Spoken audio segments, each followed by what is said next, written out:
plaisir et un honneur de parler devant vous aujourd'hui. Ma présentation porte sur l'érudition jurisprudentielle d'El Hadj Abdoulaye Niasse à travers ses fatawa et ses ajouba.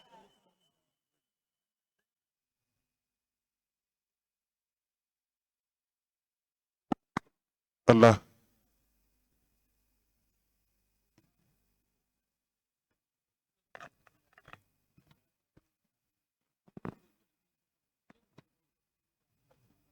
D'accord.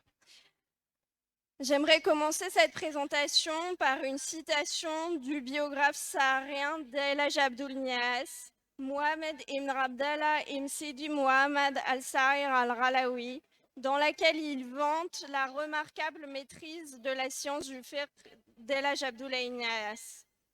La science du fiqh est son verger, le parfum du fiqh va et vient à lui pour l'embaumer. C'est comme s'il avait été, que ce Dieu soit satisfait de lui, le partenaire de Khalil ibn Ishaq à son époque, ou qu'il l'avait aidé à concevoir son Murtasa, ou qu'il s'était apparié avec l'odeur de la Moudawana pour la coucher par écrit, ou qu'il avait concurrencé l'imam des imams, Malik ibn Anas, pour fonder son école. En effet, il se souvient des questions juridiques avec aisance et il énonce les règlements légaux dans leur totalité. J'ai été étroitement associée à lui pendant 1 an et 8 mois et je ne l'ai jamais vu être interrogé sur une question juridique sans y répondre de manière spontanée à la mesure de l'intelligence, savoir de l'interrogateur. Dans cette citation, le biographe éloge l'évolution jurisprudentielle d'El Hadj Abdoulaye Niasse et met en lumière l'importance du regard dans l'activité savante d'El Hadj Abdoulaye Niasse. Il fournit aussi un témoignage de première main de son rôle en tant que multisciences dans les années 1890 dans la communauté de Taïwan Niassène au Salon. El Hadj Abdoulaye Niasse a en effet à la fois un chef suscité dans le cadre de la Tijaniya et un jurisconsulte de renommée. Il a joué un rôle de quasi de jurisconsulte et de conseiller auprès de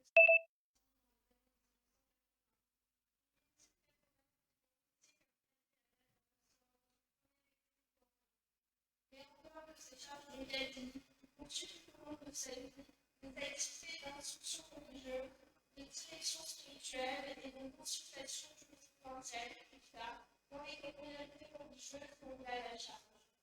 Il poursuit donc son autorité religieuse dans les deux champs des savoirs spirituels, le monde et du soufisme tasawwuf. Mais cet aspect de la carrière religieuse d'El Hadj Abdoulaye Niasse est moins connu des chercheurs, en tout cas en langue occidentale, qui ont davantage mis l'accent sur son rôle dans le djihad de Baba Bekba et sur son activité en tant que chef souci renommé de la Tijaniya. Pourtant, le fait que le tasawwuf ne doit pas être opposé dans le titre de ce colloque le montre bien et constitue deux facettes complémentaires et inséparables de l'activité d'El Hadj Abdoulaye Niasse et sa vie. Et donc c'est sur cette œuvre jurisprudentielle d'El Hadj Abdoulaye Niasse que j'aimerais revenir aujourd'hui à partir de l'étude de ces ajouba et fatawa qui sont colligés dans un volumineux recueil intitulé Mufid al-Anam wa Munir al-Maram et Jafar al-Mubad wa Waswaya wa Nizam Talibat al-Shah wa Niasse. C'est un recueil qui a été confié en 1922 lors des derniers mois de l'année du Cher avec son autorisation par un étude Tijani Pravda avec lequel El Hadj Abdoulaye Niasse entretenait d'étroits liens et amicaux. Mohamed Salim et Kumpan Nidala al-Shimsadi étaient un jurisconsulte, un poète et un calligraphe reconnu. Cette compilation rassemble donc des réponses, des ajouba d'El Hadj Abdoulaye Niasse à des questions variées dans les domaines du fiqh, du soufisme, de la théologie et des conseils religieux, wasaya, et des invitations morales versifiées. Je commencerai cette présentation par un rappel de la structure du recueil Mufid al-Anam, avant d'analyser la totale de la culture juridique d'El Hadj Abdoulaye Niasse à partir des ouvrages qui sont cités dans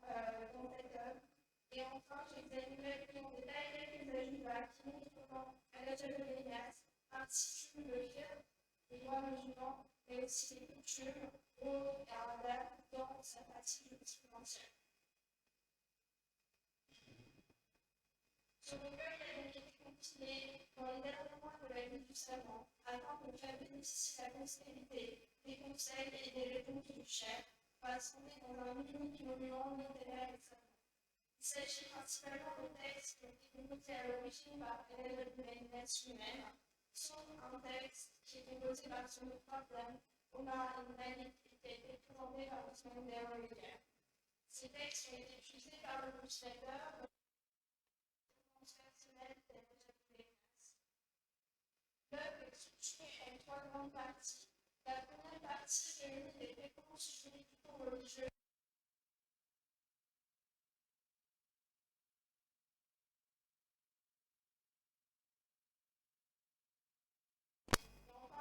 autres réponses ont été ajoutées à la fin du recueil par le compilateur qui les a trouvées à vos cérémonies. Je vous concentre mon analyse sur la seule première partie qui réunit 29 pages de bas, qui répond à 149 questions sur des sujets divers de faits et catalogues et de théologie. Il s'agit de la plupart des catalogues qui ont été écrits par El Jabolenias dans l'ensemble de sa carrière savante, du temps de Gilead jusqu'à la période de Paola. Et je vois la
mais aussi économique et culturelle, qui se fonde sur la nécessité de certaines formes de vente, de donations et de prêts alimentaires, et sur le statut légal de formes de vie qui sont passées de droit en droit, etc.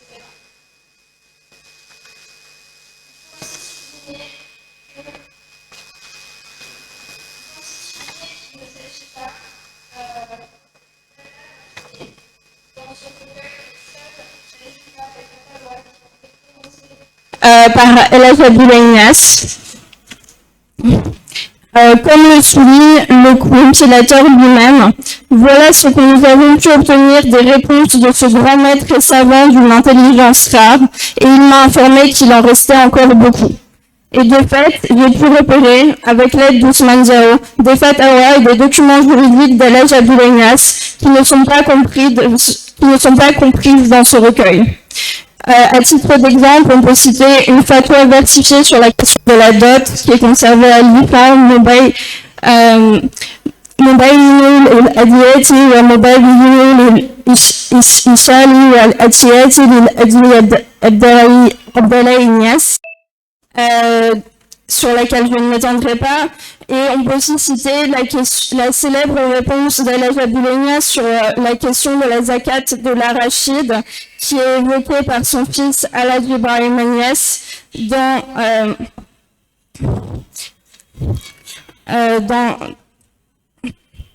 dans l'un de ses textes, mais dont je n'ai malheureusement pas pu retrouver une version manuscrite.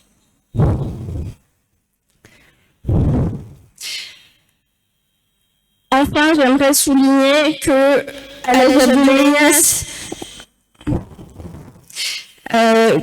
donnait probablement à l'oral la plupart de répondait probablement à l'oral à la plupart des questions qui lui ont été posées, et on peut retrouver trace de cette activité orale de consultation jurisprudentielle dans la compilation elle-même.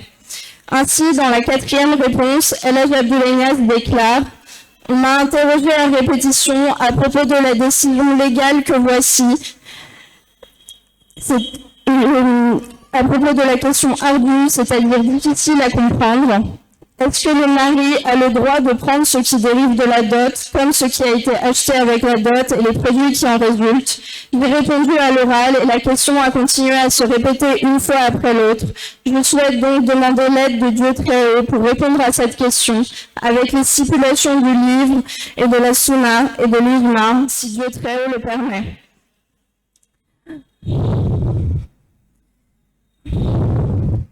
La compilation inclut aussi un texte élaboré par un muqaddam et proche compagnon d'El Hadj Abdoulaye Niasse, Omar ibn Malik, dans lequel il fait le récit des séances de consultation juridique et spirituelle d'El Hadj Abdoulaye Niasse lors d'un voyage qu'ils ont effectué ensemble au village de Nzaïnzaï Wolof à l'occasion du décès d'El Hadj Mortar Touré.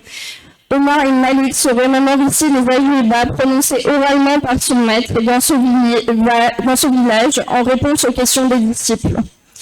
Je cite, « Lorsque nous avons posé notre bâton de marche dans la demeure du muqaddam mentionné, les gens de la région se sont mis à affluer auprès du chef pour lui rendre visite, recevoir la tariqa et renouveler leur wheel. Il lui posait des questions chaque jour du matin au soir et il y répondait avec des réponses à la mesure de leur entendement. Et comme la situation se prolongeait, je me suis blâmée de ne pas avoir couché par écrit ces réponses. C'est pourquoi j'ai consigné certaines des questions et des réponses pour que d'autres que moi puissent en tirer profit pour toujours. » La lecture du recueil suggère ainsi qu'El Hadj Abdoulaye Niasse prodiguait couramment des conseils et des avis religieux à ses disciples, tant à l'oral qu'à l'écrit, en prose ou en vers, en réponse à des questions techniques émanant de disciples et de confrères lettrés, mais aussi en réponse à des questions posées par de simples fidèles dans le cadre de véritables litiges.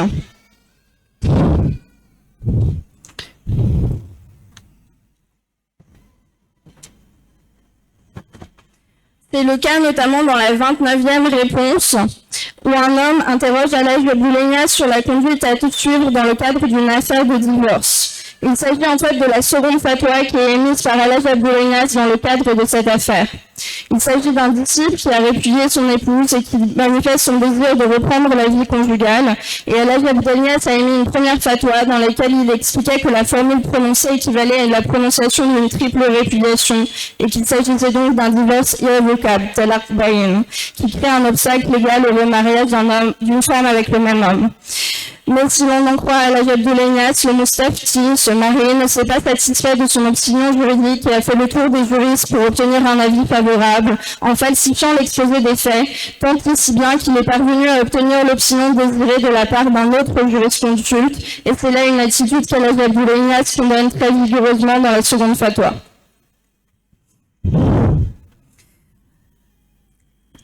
J'aimerais maintenant revenir rapidement sur la culture juridique d'El Hadj Abdoulaye Niasse qui apparaît dans ce recueil. L'abondance des références bibliographiques mobilisées dans les ajouibas laisse entrevoir l'étendue de la culture savante d'El Hadj Abdoulaye Niasse dans différents domaines des sciences islamiques et notamment dans le domaine du fiqh malikite. Cette érudition est bien sûr liée à la bibliophilie d'El Hadj Abdoulaye Niasse qui a composé une vaste bibliothèque qui est évoquée par ses biographes sahariens. Je ne vais pas faire le détail de tous les ouvrages qu'il mentionne, mais j'aimerais souligner le fait qu'il mobilise des références purement sénégambiennes et sahélo-sahariennes, notamment les ajouibas d'El Hadj Omar Tall, les fatwas d'un lettré du Saloum, Modou Bambassal, les ajouibas du lettré saharien Sidi Al-Kabir, mais aussi un commentaire très célèbre du Mortassar Khalil composé par un lettré du Tarza Mahan Baba Al-Daimani.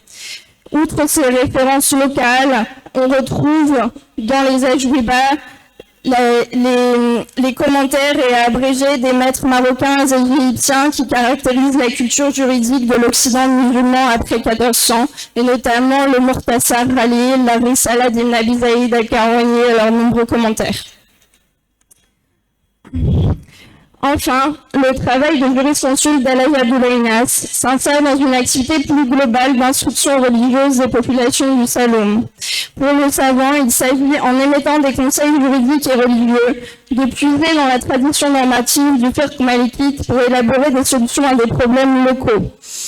Dans ses ajouba, le savant adopte plusieurs attitudes vis-à-vis des coutumes et des usages locaux, qu'il qualifie de urf et de rada dans la grammaire du fiqh malikite.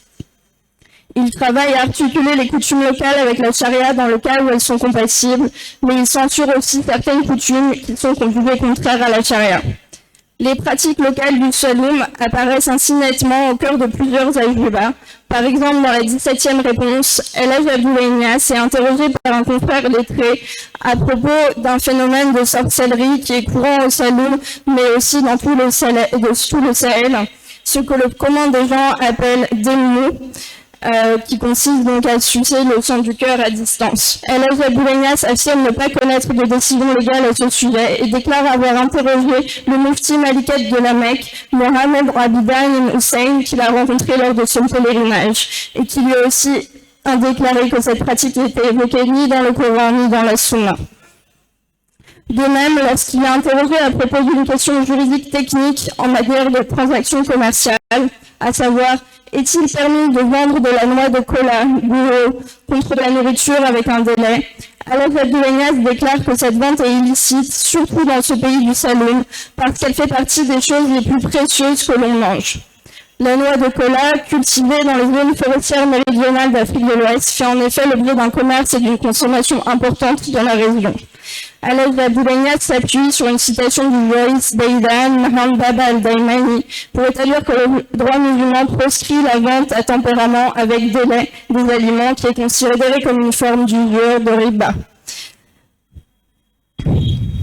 Plusieurs des ajouba portent aussi sur des problèmes économiques qui sont caractéristiques du Saloum et notamment de la vie des éleveurs peuls avec lesquels Elhadj Abdoulaye Niasse était en contact étroit. C'est le cas de la 16e réponse qui porte sur une question de responsabilité d'Aman dans le cas où une bête tue une autre bête. Et c'est une question qui est particulièrement importante pour les éleveurs. C'est aussi le cas de la 4e réponse dans laquelle un fidèle interroge Elhadj Abdoulaye Niasse pour savoir sur qui repose la responsabilité légale en cas de destruction de récolte par du bétail. Et c'est un litige récurrent dans la région où vivent côte à côte des éleveurs peuls nomades et des agriculteurs wolofs et sédentaires. Néanmoins, il convient de ne pas opposer de manière schématique la charia avec les coutumes locales dans la pratique jurisprudentielle des savants musulmans, et notamment dans le cadre du fiqh malikite, qui autorise les cadis et les jurisconsultes à prendre en compte, dans une certaine mesure, les usages et les coutumes lorsqu'ils rendent des jugements et des avis juridiques dans le cas où les deux sont compatibles. Et c'est un principe qu'Elhadj Abdoulaye Niasse invoque régulièrement dans ses fatawas. Par exemple, dans la 29e réponse que j'ai déjà citée, Elhadj Abdoulaye Niasse invoque la coutume comme un argument majeur pour établir qu'il n'est pas nécessaire de connaître l'intention du répudiateur pour savoir s'il s'agit d'une répudiation par trois, irrévocable et définitive. Je cite: ensuite, Dieu très haut nous a commandé de commander selon la coutume, et Dieu très haut a dit, reçois le pardon et commande selon la coutume. Selon certaines exégèses, la coutume correspond à l'usage, et c'est pour cela que l'usage accourt dans le droit sacré. Et lorsque deux savants sont égaux en savoir, et que celui-ci connaît l'usage des gens, alors que celui-là ne la connaît pas, alors c'est celui qui connaît leur usage qui doit être chargé de rendre la justice. Et le cher, l'illustre savant Mohamed Darwish a dit dans Fad al-Rali, les formules de répudiation dépendent de la coutume et il n'est permis à personne de rendre l'ifta pour un peuple qu'il ne la connaît pas, comme l'a stipulé à l'imam al-Karafi. Et si tel est le cas, alors dans les contrées où nous sommes, il n'est permis à personne d'interroger le répudiateur sur son intention, parce que leur coutume ne connaît pas la répudiation, sauf de manière complète, et ils ne connaissent pas la répudiation conforme à la sunna. Tout homme qui souhaite la répudiation répudie son épouse de manière irrévocable dans l'heure, au point que celui qui répudie son épouse tout ce qu'il a entendu comme coutume de la part des ignorants, des femmes, de l'élite et du commun, et qu'ils sont séparés. Donc, dans cette fatwa, le jurisconsulte invoque dans le même temps la coutume comme un argument juridique essentiel, tout en invoquant l'ignorance des populations locales vis-à-vis des concepts clés de la charia. Mais il souligne aussi que dans de nombreuses questions juridiques, la charia peut suivre la coutume tant que les deux ne sont pas contradictoires. Pour conclure, ce bref examen de l'œuvre juridique d'El-Hadj Abdoulaye Niasse met en lumière des aspects encore trop méconnus de sa carrière savante, en tout cas parmi les chercheurs occidentaux. Son érudition jurisprudentielle et son travail de jurisconsulte, qui mène de manière autonome, en perpétuant des traditions savantes islamiques ouest-africaines pluriséculaires, loin de tout contrôle colonial. Cela montre bien que ces écrits juridiques témoignent aussi que l'islam subsaharien ne peut être réduit à la vision coloniale d'un islam noir, d'un islam populaire, oral et illettré. Loin de continuer sa réflexion érudite au domaine de la mystique, El-Hadj Abdoulaye Niasse construit son autorité religieuse tant comme homme de savoir que comme jurisconsulte et que comme saint et mystique. Le recueil témoigne bien des deux phases complémentaires de son activité religieuse et savante, partagée entre fiqh et tasawwuf, conçue comme participant à une même quête de salut. Il crée ainsi une communauté soufie tidjane dont l'objectif principal est la réalisation mystique, mais dont la vie n'en est pas moins régulée par les normes de la charia. Je vous remercie.